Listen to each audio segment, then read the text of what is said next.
سید الانبیاء والمرسلین وعلى آلہ واصحابہ اجمعین اما بعد فاعوذ باللہ من الشیطان الرجیم بسم اللہ الرحمن الرحیم ان اولیاؤہ الا المتقون صدق اللہ العلی العظیم وصدق رسولہ النبی الامین المختار الکریم الرؤوف الرحیم۔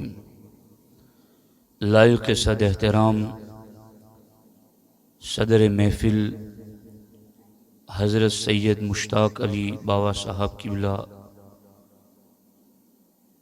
علماء کرام، سادات ذوی الاحترام، حاضرین و حاضرات محفل، آئیے ہم اور آپ مل کر انتہائی احترام و عقیدت کے ساتھ حضور سید المرسلین، خاتم الانبیاء، شفیع المذنبین، رحمت للعالمین، خاتم المعصومین، راحت العاشقین، صلی اللہ تعالی علیہ وآلہ واصحابہ وبارک وسلم کی بارگاہ میں اپنی غلامی کا ثبوت دیں، اور جس طریقے سے میں پڑھا ہوں میرے ساتھ مل کر حضور دل کے ساتھ مرد حضرات بآواز بلند اور خواتین آہستہ آواز میں پڑھیں۔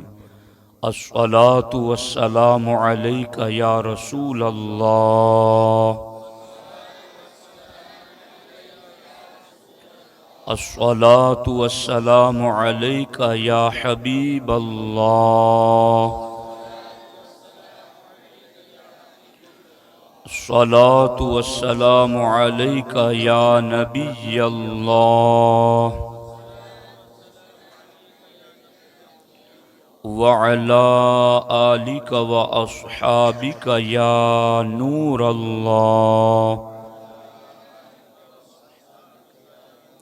صلی اللہ تعالی علیہ وسلم۔